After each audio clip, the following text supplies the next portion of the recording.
Hello everyone, this is Clucky Power with a quick video on how power level works in Marvel's Avengers.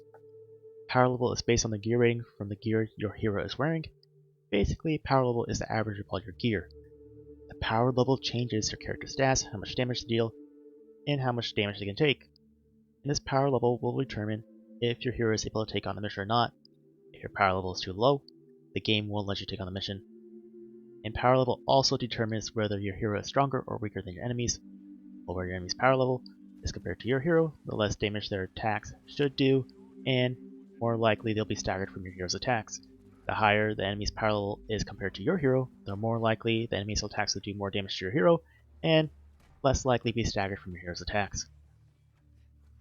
And then, your current power level also determines the power level at which your gear drops. If you want to level your power level fast on your hero, remember to keep equipping the highest level gear on your hero that he picks up, or she picks up, and this includes minor artifacts. Otherwise, your hero will keep picking up lower level gear or current level gear, making it much longer to increase their power level. What I mean by this, let's say you have equipped a 65 level gear in your melee slot, but have an unequipped 66 level melee gear in your inventory. Equip the level 66 rated gear to raise your average power level and increase your chances to pick up even higher level gear. One aspect the game does not go into detail is how power level affects the strength of enemies' attacks. Your hero's power level will decide what enemies' attacks are blue or yellow parryable attacks or red unblockable attacks. Here is some gameplay to show you.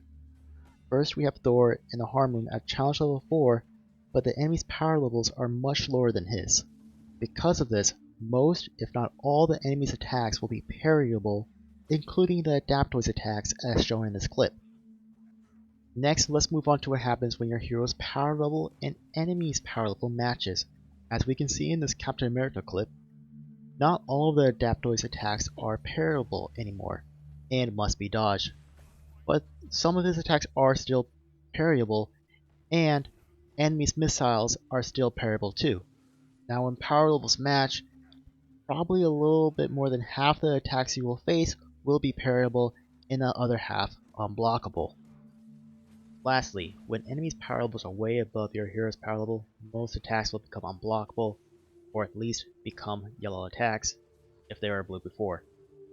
As you can see in this Black Widow clip, she now has to dodge all attacks because she is unable to parry any of the attacks sent at her, even missiles that Captain America, previous clip, was able to parry.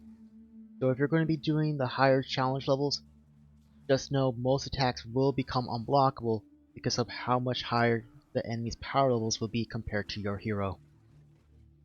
Well, I hope this video helped you understand power levels a little bit more in Marvel's Avengers. If you like this video, please leave a like and a comment and share with others. And if you want to see more gaming content, please subscribe. I'll have more Avengers content on the way, but other gaming content too. And follow me on Twitch to see me live. Currently, I'm going through a Spider-Man marathon of games before Miles Morales Spider-Man comes out in November. And I am playing Spider-Man 2 right now from 2004, and I will play other Spider-Man games after. That's it for the video. Thanks for watching. See you next time.